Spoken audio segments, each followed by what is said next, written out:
Oh, welcome to the Gambling Gauchos. I'm Rob Bro. He's Money Mainville. If you'll notice, 16-4 the record. Texas Tech winning their fifth in a row, and it was a good one.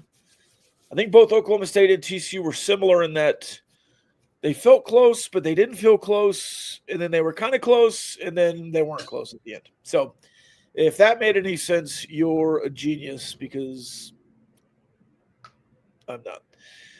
It is time for the Barnett, Howard, and Williams rundown. That looks like this tonight. We've got Texas Tech basketball to go through.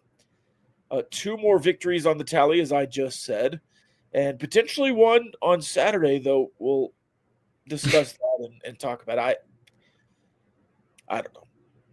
We will also discuss maybe a little bit of Shrine Bowl, as on play number one of the Shrine Bowl, Taj Brooks got a carry, and they were talking about how thick he was.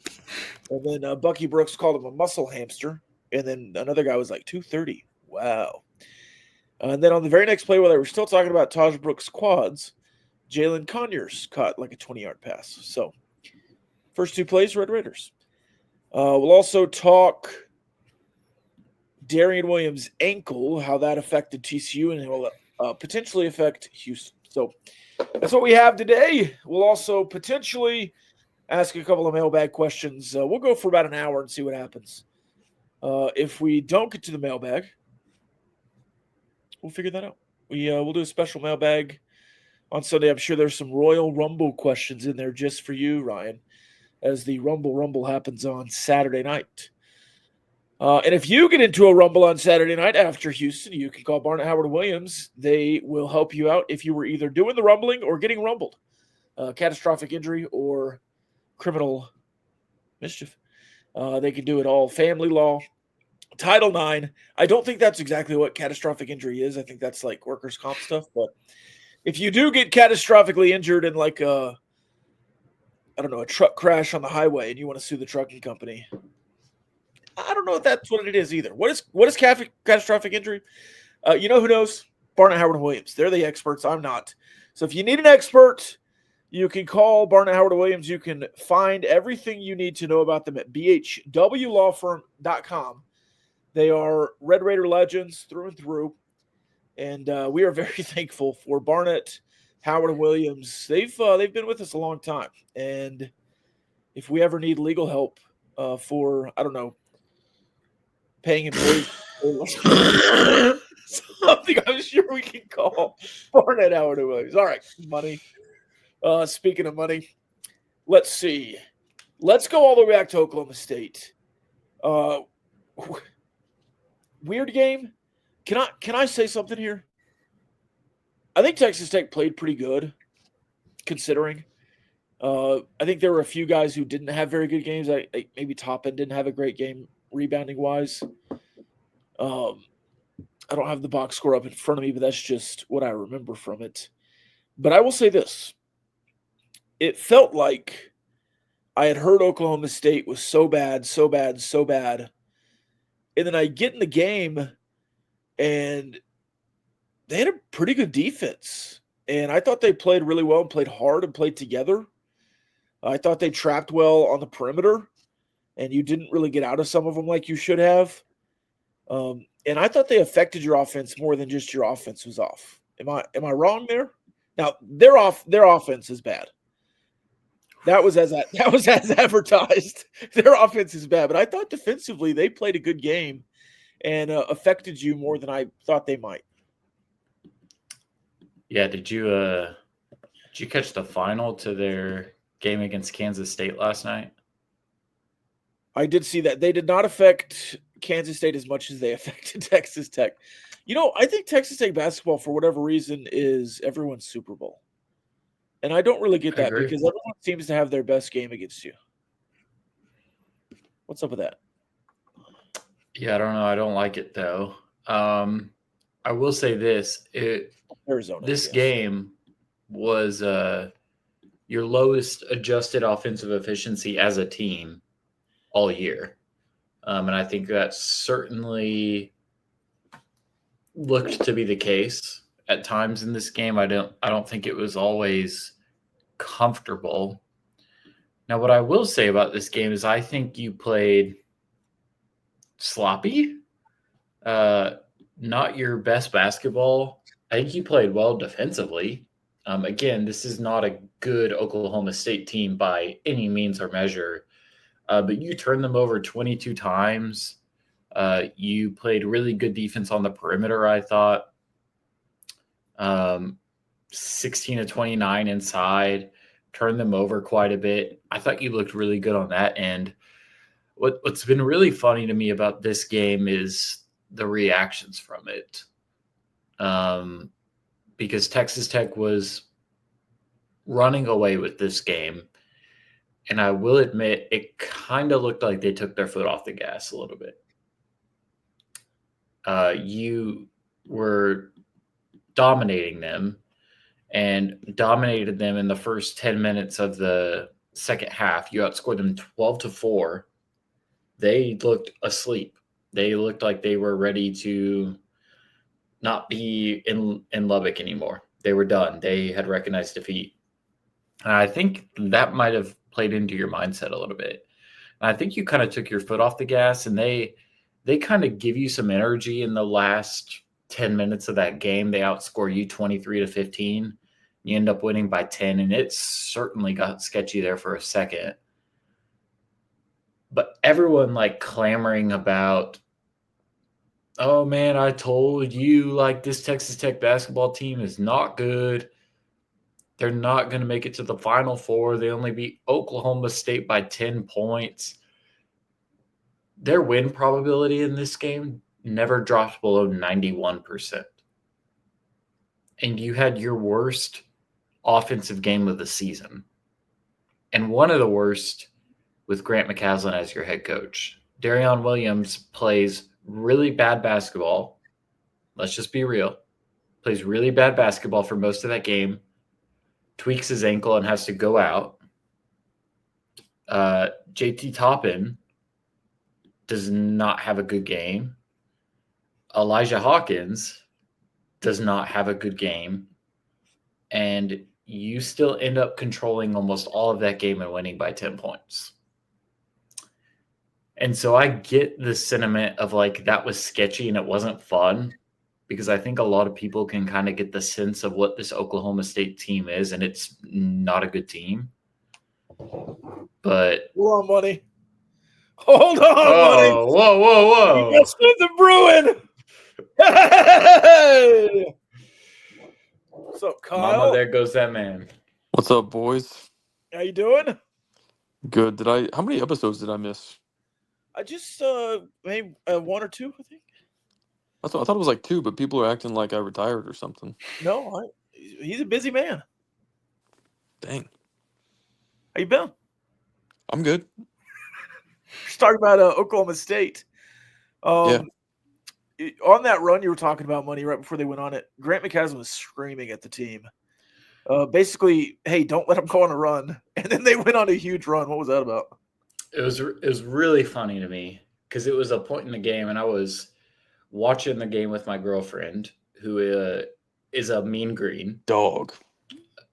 Nice. Big Ross Hodge gal. And she's like, man, Grant's always so angry. Why is he always yelling? And I'm like, yeah, I don't really know what this one's about. Like, I feel like he usually has a point, and it's usually directed towards an individual player, depending on who he's upset about. But it was clear in that huddle that he was mad at his team as a whole. I think he kind of got the sense of the vibe that was happening, and I think he kind of sensed the foot coming off the gas probably before a lot of us at home did.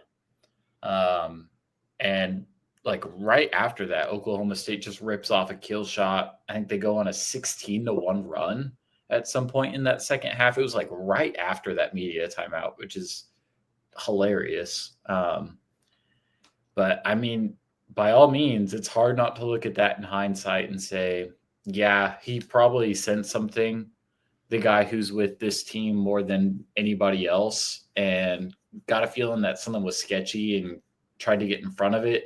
Didn't end up preventing that run, but if he hadn't sensed that and tried to instill some fear in them, what would that game have ended up looking like? I don't really know. Yeah, if he had just taken his foot off the gas, could have looked different. You go back to Cincinnati, you kind of stay 6 in front of them. I think you got down to 5, but you win by 10. You get down to 2 or 3 against Oklahoma State. They might have even tied it, and then you win by 10. And then you go again to TCU, and you kind of do the same thing. Kyle, were you aware that one of us predicted a 5-0 streak here in the middle of the season? I thought I saw some buzz about that somewhere. Yeah. Yeah. So, just one of us basketball experts here. Were we favored in all 5 games? Yeah, probably. But that's part of it. Looking at the schedule. Yeah, some of them Actually, by were like you? double digits. Yeah, sure. But you lost the first double-digit favor you were favored in. I mean, I didn't. Well, they did. I've never lost as a double-digit favorite. Um, So glad you're back. how come you didn't do like 6 or 7 games? Well, last night I upped it to 7, but I think Hell yeah. I was looking at the schedule and saw Houston coming, so No, I'm glad that I don't want to get presumptuous. I can appreciate you following in my footsteps. Last year I said we were going to win it all. We almost did, by the way. Like you play anybody but NC State in the first round, or you beat them, and then they went to the Final Four. So it was basically you. So I don't know. I'll give that take like a B plus in hindsight. Sure.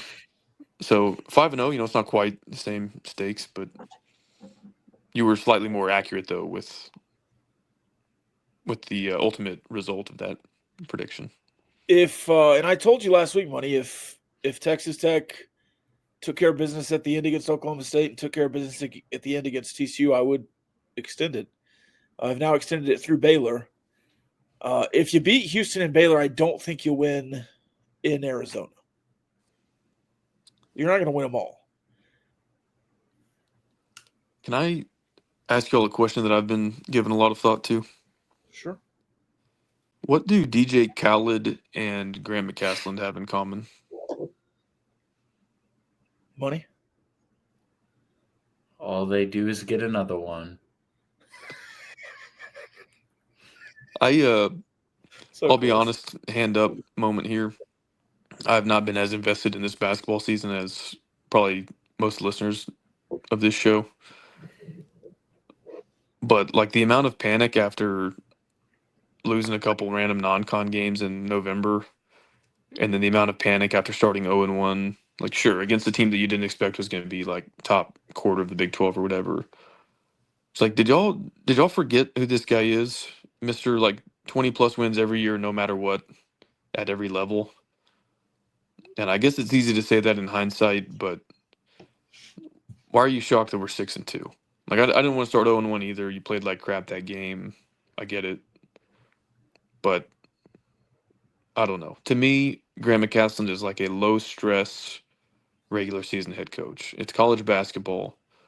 If you win 20 or 25 games in a conference like this, you're probably really good. And I don't want to say these games don't matter until March, because like you do have to win enough to get there. But also, it doesn't really matter if you take your lumps in November if you're a tournament squad, which we definitely are. And so I guess you can't talk certain like fragile emotional trolls off of the ledge every game, like on Twitter. But for me, it's hard to watch and be like, "Oh, we lost. What are we gonna do?" It's like we're fine, guys. It's gonna be all right. I promise. When it's such a long season. In football, if you lose one, it's Yeah, like, it oh, changes man, we get everything. 10 more of those. We get 6 more of those. Here Yeah, it's like there's 20 of these Big 12 games. You lost one.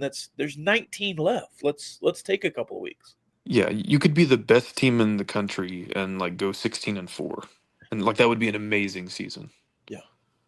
Like if we go 12-8, that's really good, and we're on track for better than that. So I just think it's funny that And I don't know if Grant McCasland was somebody else that like hadn't earned his stripes, that didn't. I think he hasn't won 20 games in 1 year, and that was the 1 year they won like 19, but then beat Purdue in the NCAA tournament. Yes. It's like, guys, we're gonna win. We may not win it all. We may not win the Big 12. We're not gonna go 20-0.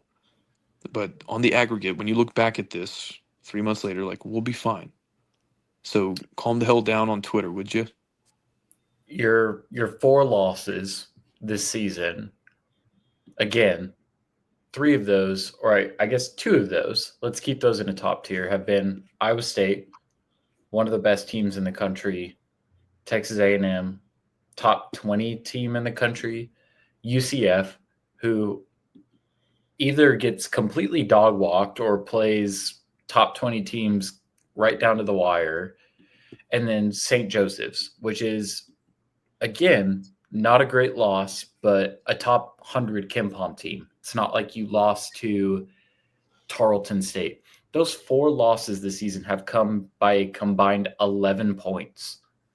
Well, yeah, we had a look in the paint in 2 of them that probably falls like 2/3 of the time, and just didn't those 2. So I don't know. Maybe again, I'm not as diehard as a lot of people. Maybe that's part of it, but um, I don't know. I think everybody needs to take a chill pill and just enjoy some winning basketball. If you look at the bracket matrix, Texas Tech on the 6th line across those like 80 or 130 brackets that they put together. I think that's in a good spot to be because you still have some games on the schedule to get you up a couple of places. If you go 7-2 twice and then win or lose the other couple, that's a really good Big 12 schedule, and you probably end as a 6 or 5 seed. It could even be a 4 seed at that point. Hey, on that note, kind of projecting out a little bit, money. Let's say that the analytics stay roughly the same, and we're a top 10 to 15 squad on net, Ken Palm, Torvik, whatever. But we have otherwise like the resume of a 6 seed. Do you have any insight, or like how does the committee usually treat a team whose like analytics are way better than, I don't know, where they otherwise would be seated without numbers like that? Like, is that going to even out at some point, or are some teams seated like 15 spots below where they are in the consensus of Ken Palm net and all that good stuff? I do think that'll be interesting to monitor because I historically have not paid a ton of attention to that, but it does feel like this year, like the bracketology guys that I follow, not Lenardi, but some of these more niche accounts, guys that I follow that cover college basketball at a national scale, guys from 3-Man Weave, things like that. They all think Texas Tech is really good, like Elite 8, Final 4 potential good. And so I think it'll be interesting based on how the rest of your resume plays out, where you'll actually end up. Because right now, T Rank has you projected to be a 4.6 seed. So like you're in between the 4 and the 5 line. And I think that probably feels about right based on resume and advanced analytics and what you look like in terms of a team. As when you look at the efficiencies, you look at how good your offense has been in close games and things like that. But I mean, you look at T Rank and KenPom, they each have you only losing 4 more games this year.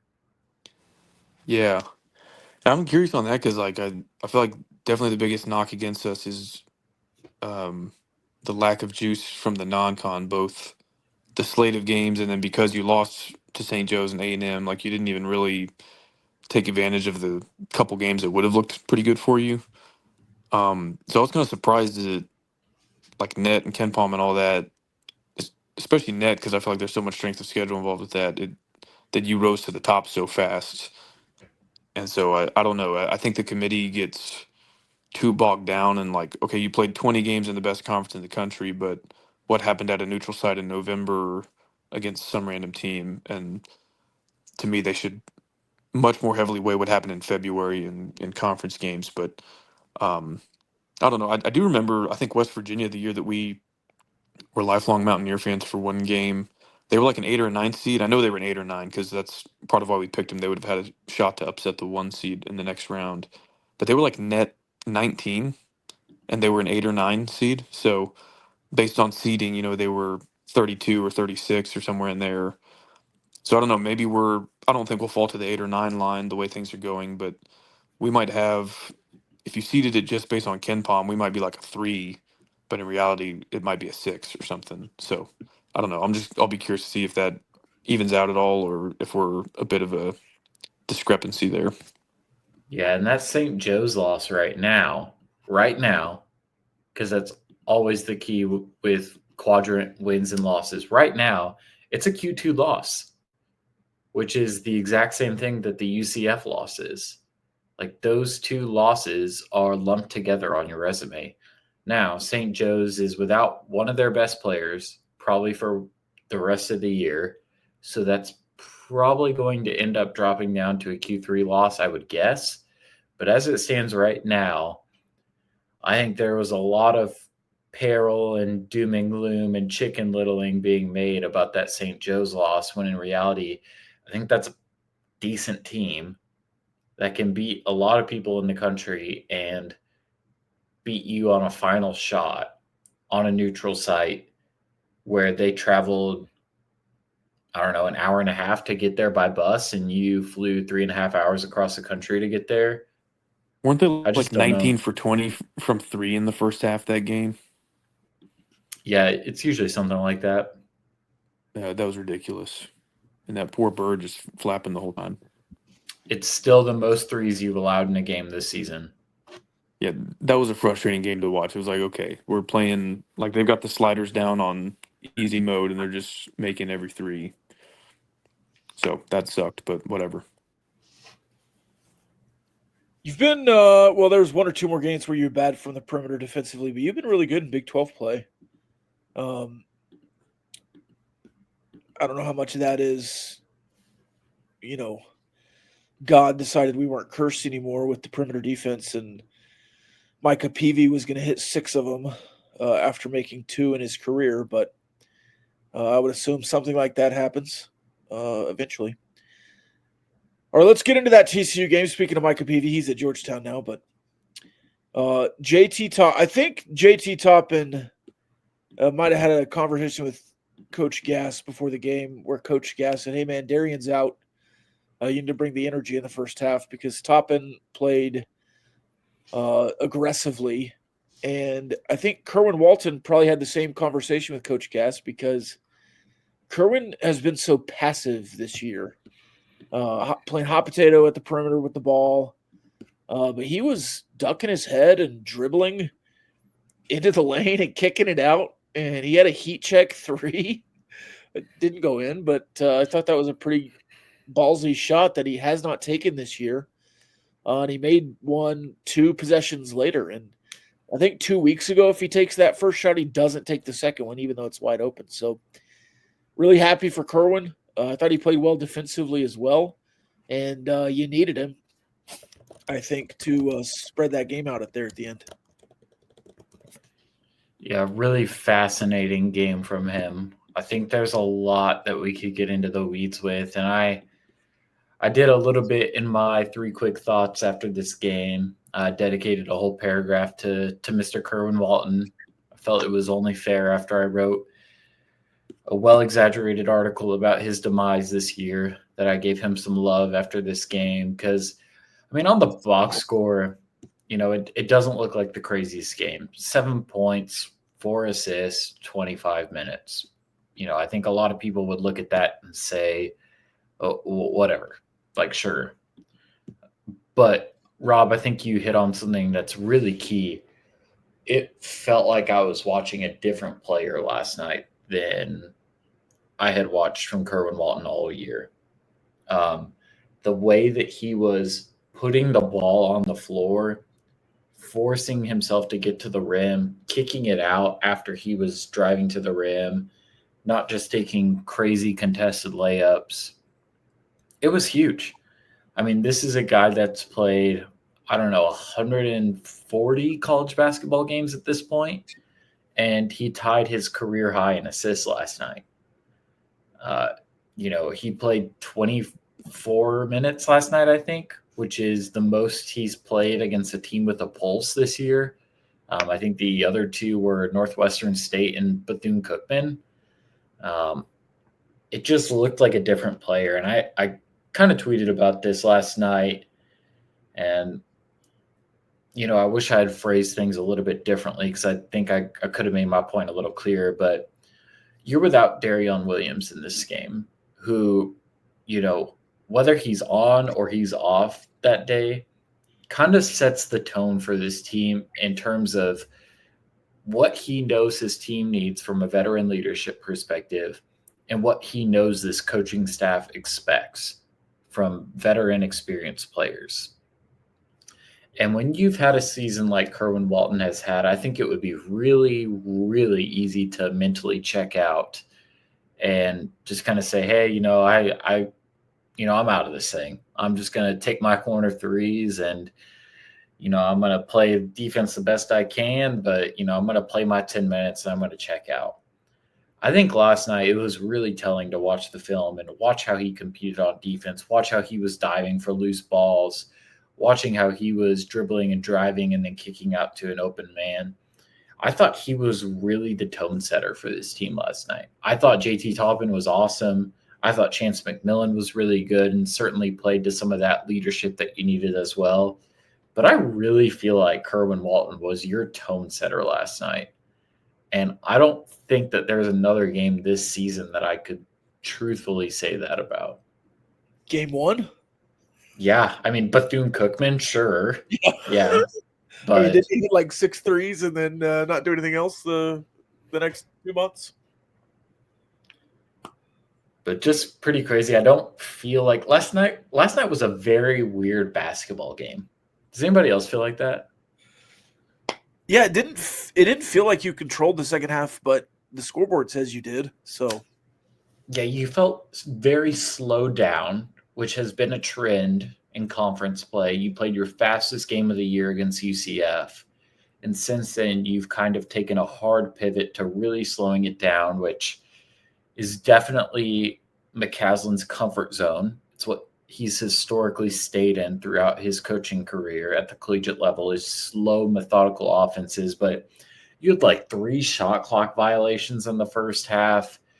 You looked super discombobulated against their 2-3 zone. And I think a lot of that had to do without being without Darion Williams, who's just one of the best zone beaters I've ever seen in a college offense. You weren't quite making shots at the clip that I think you wanted to. Eventually, you started to get in your groove, but initially that wasn't happening. You were kind of having to force-feed top and down low, hunt the mismatch, but just felt like a weird basketball game where you kind of needed to find a way to win. And I think, again, the thing that I continue to go back on with this team is you have so many options that can really look like 7 different things depending on the day in the game of, how are we going to get there? Are we going to shoot the ball? Are we going to force it down low? Are we going to crash the boards? Are we going to shoot a lot of free throws? I think in this game, you force-fed Toppin, which ended up being really beneficial to you. And I think at first they slowed you down and it made you uncomfortable. And then you slowed the game down deliberately, and that really played to your advantage. Kyle, I want to do a little SVP bad beats here. This game opened at 15. You're up 14 with 2.5 seconds to go. You're running out the clock. They foul. You make 1 free throw to get it to 15. That would be a push. It quickly went to 14.5, so I'm sure some people got it at 14.5. It closed at 11.5, so it's not really a bad beat, but let's say you're on the floor, Kyle. You've made a free throw, and you're defending the inbound. Are you going to let a guy dunk on you with 2.5 seconds left? And if he does dunk, are you going to go over there and say something to him, or are you just going to let it slide? Honestly, might kind of depend on some other surrounding contexts. Um, I think probably in a vacuum, if I'm up by 15 and I just won a conference game, I'm like, whatever. If you want to look like a tool, it's not impressive to dunk on anybody that's not trying to stop you. If that guy was, talking about your mama earlier in the game or pulled your armpit hair when you were trying to grab a board, then, is there some motivation to, sure. So without knowing that, I can't really answer. I think that probably that looked a lot worse for TCU than it did anybody on Tech's side. So that's kind of my general thought on it. Did you I don't think see? I would invite it like, hey man, we're not going to play defense if you want to go like do a tomahawk reverse down there. But Yeah. if I see that's happening, I'm also not going to like try to chase it down and be like, you're not dunking on us with 1 second left. Like, I don't think I would care that much. Would you have made that guy apologize to the opposing coach like Chris Beard made Andrew Soros apologize? No, especially not if you're, That's a little different. They were up by 30 at that point. that Beard thing was funny because it was almost like taking a knee against Baylor in football 2 years ago. It was like you could have scored again, but in some ways, taking the knee is even more disrespectful. Like it's 1st and goal, and we're going to take a knee because we feel bad for you. So, yeah, having to apologize, like, hey, sorry, we were up by 25, and our walk-ons just threw an oop on your head. That's almost worse than just like ignoring it. So, I don't think Beard was that diabolical, but if he was kind of like fiending an apology to rub it in Scott Drew's face, I can kind of respect that actually. But no, I'd be more apt to apologize for doing it in a loss than a win. I feel like that's a more pathetic look. Did you see the tweets from this guy that dunked before the game? Yeah, kind of. He was gonna write a book or something. Yeah, he's And he says, I feel like I have to write a book on the experience of a black male athlete at an all-white conservative institution. Something about being the hero when you succeed and a pile of crap when you fail will make for an amazing story. okay, a couple thoughts on that. No, 3 general thoughts on that. One, you're a Division I college athlete. It's hard to drum up sympathy that like you've got it worse than the average person reading this tweet. 2, it's funny how people perceive different. Like TCU they came under fire. I don't know, a couple years ago. They had some. It's a Christian university. They had some. I don't know what. I'm not going to repeat it because it's going to sound like I'm being mean. But some like far left wing class about who knows what. And so then you have like a crowd online that thinks like, oh, they've gone woke. They're this crazy leftist institution. But this guy's perception is like, oh, I'm at this all white conservative. And then 3, having a Rick Perry moment here. Let's see, what was the third one there? Oh yeah, welcome to like high level competition where if you succeed, things will be celebrated, and if you don't, like, isn't that part of what drives you to, I don't know, like wake up early and put up more shots or do some extra conditioning at the end of practice? Like that's the entire nature of competition is that it sucks to lose, it sucks to fail, and there's a lot of triumph when you win. If you're not okay with that dynamic, then don't play a game where they keep score and it doesn't matter who wins or loses at the end of it. It's like, so what are we doing here? Like, do you think Michael Jordan was like, oh man, it's funny how you're the hero when you make the buzzer beater, but if you get bounced in the first round of the playoffs, people don't like it. Like, yeah, that's the fun part about being a champion and the shitty part about being a loser. Welcome to sports. And that is 7.9 minutes per game, 2.2 points per game, Isaiah Manning, by the way. I didn't know that part.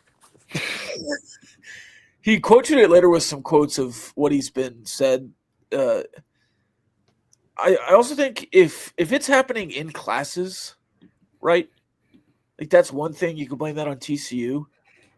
But who knows who these people are on Twitter that are DMing you? And I'm not saying it's other fan bases, but like with the rise and prevalence of gambling, I don't know who's betting Isaiah Manning props, but if he misses a shot at the end of a game to cover or not, or to break a cover for somebody and they're tweeting mean things at him, I don't know. One of the comments was, "Who cares about you? You average 2 points a game." But I don't know. I think his average actually went up with the Texas Tech game because he scored 6 maybe. So Can I ask a congratulations. follow-up question? Uh-huh. How were these tweets discovered, and like why does anybody care what a guy who plays 7 minutes a night is tweeting? Like was there a backstory on why that tweet went viral, or It didn't go viral. He tweeted Oh. this on January 27th, has 89 likes. oh, okay, so he just tweeted this like right before the game or something? Yeah, 2 days before the game. I think it went viral in tech circles because he's the one that dunked it. He's pretty active online. Yeah. But wasn't that tweet discovered like before the dunk? Yeah, people had seen it, but it only has a few quotes and 44 comments and 89 likes. So it's not like it was. So we 100% have a fan on Tech Twitter who looks at the opposing team's rosters, scrolls like their last 20 or 30 tweets just to see if there's something interesting. And so like one guy found this and made a big deal out. Is that basically what happened? Feels like it, yes. Okay. I do think I saw it Wednesday morning because I think Dorico Henry had replied to it. Yes. And that's how it first appeared on my feed. Okay. And he ratioed the hell out of him. I do catch myself sometimes, like if something triggers me online and I'm like, this person has like 47 followers and like nobody even saw this tweet. Like you don't have to respond to it, or like it. So I don't know why anybody cared that he even said that in the first place, but it is kind of funny. Yeah, the first quote is from Red Raider Man. Okay. All right, we found him. It says trouble in Fort Worth. And the first comment is TCU being described as conservative. I've always heard they're very liberal down there. Yeah. So I don't know. I just thought it was funny that it was that guy. And I honestly thought the tweet was more viral. I'm just now looking at it was 89 likes and nobody really cared. Oh man, that's funny. I do think it is funny though. It's a little more subtle and under the radar. But like if a Red Raider sports We'll never know. We'll never know what he's about to say. Welcome back, Kyle. Wait, he just muted and unmuted. What? Oh, there he is. Oh, there we go. All right. You did say something earlier before we got into the TCU game, and I wanted to bring it back up eventually before we moved on to the next segment. Oh, he's back. You think it's interesting that? Did y'all know that if a phone call comes through, it'll just boot you from StreamYard? Was it spam or did you cancel somebody to talk to us? No, I think it's somebody within the house here calling me, which like, I didn't respond to the text that you just sent, probably because I don't know, like I can't get to it right now. Anyway, more under the radar, subtle form of making something go viral is when a Red Raider sports poster who doesn't really tweet posted on the message board, and then it goes to like an audience of like 500 Tech fans that do have Twitter accounts. Yeah. And so then there's never like an original retweet or quote tweet that made it go viral. And then like all of a sudden there's 25 people in the replies that are like, screw you, dude, or like whatever the. So that's a funny. I can always tell when it's about to happen. Like a tweet gets posted to Red Raider Sports. I'm like, oh, okay, 0 retweets, 1 like. Then you go back in 4 hours and this guy got like completely ratioed into oblivion. It's like, okay, that's no good. All right, Money, what were you saying? We're talking about perimeter defense after the Oklahoma State game before heading into TCU. And I mentioned this to you a few episodes ago, Rob, that I think there's this general perception of our basketball team right now that our perimeter defense is really not good. And I was telling you, hey, the numbers are actually starting to show that probably isn't the case. Like, we've actually been a really bad interior defense, but our perimeter defense has gotten a lot better. And even before the TCU game, there was a picador, love him to death, so I'm not going to call him out by name. But he was talking about Trey Townsend, who was statistically one of the better shooters in the Big 12 last year. He was like, hey, I remember when Trey Townsend made like 12 threes against us last year. Like, which TCU player is going to do that this game? When you look at conference-only statistics, do you know where Texas Tech's defense ranks in opponent three-point percentage? Yeah, I actually looked this up before the TCU game. Kyle, would you want to take a guess? 12th. It's first. What? We have the best perimeter defense in the Big 12 right now. Let's go. We are holding opponents to 27.9% from deep. Interior defense, 11th.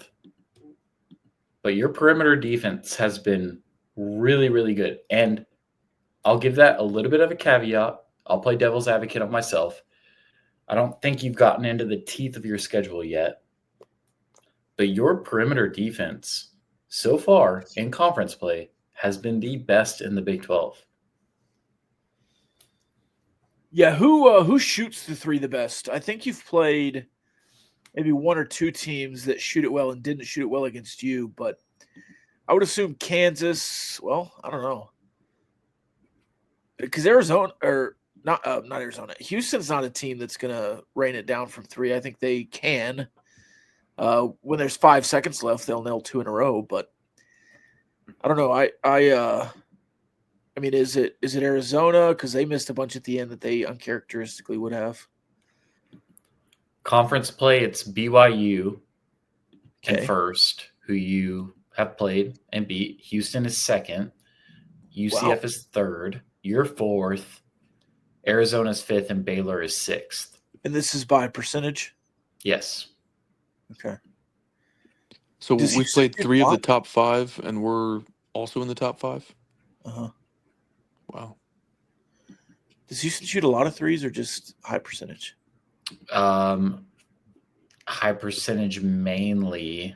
They are getting 34% of their – or no, that's wrong, 33% of their points from three-point range, 31.7% in conference play. They're getting a lot from inside the arc. So, but they're just making them at a very high clip whenever they are kicking it out. A lot of that has to do with Jawan Roberts and the gravity that he creates inside. So that was the recap of Oklahoma State TCU. Any final thoughts on the recap here, Money? Before we get into Houston? 2 games that you should have won, and you did.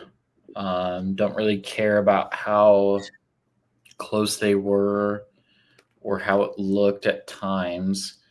I think these were 2 – I need to look at the schedule as a whole again. Yeah, these are probably your 2 biggest trap games of the season. Colorado at home? Yeah, maybe. I don't know. I think that's your last game, maybe. So. But that's coming off Houston and Kansas. So I think you'll be dialed in at the end of the year trying to end hot. I think this game ahead of Houston and Baylor and Arizona, I think these were your real trap games of the year. And you found a way to win. And Rob, you called it, man. I feel like I'm the guy who just argues about if fried chicken has bones or not, or if burgers are a scam. And you're actually the basketball guy on this podcast now, because you called this win streak. I called you crazy. I said we were going to lose to Arizona. You end up just running away with that Arizona game at the end. And I really do feel like if you were going to kind of lose one that you probably should win, it was going to be in this 2-game stretch.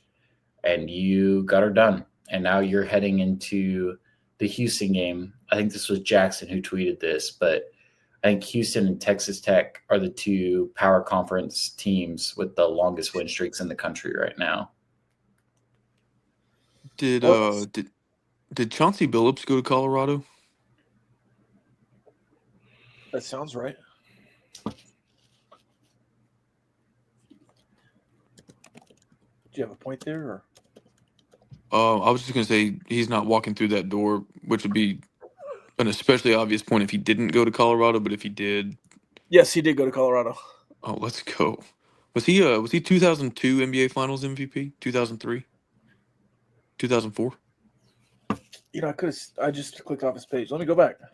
It'd be 03 because that was Darvin Ham won a title with the Pistons in 03, I think. But maybe it was 03, 04. He was an NBA champion in 2004, Finals Okay. MVP in 2004. Money, can you name the starting five from that Detroit Pistons squad? Nope. Chauncey Billups, Rip Hamilton, Yeah. Wallace, Yeah. Tayshaun Prince. Yeah. God, I don't know the fourth.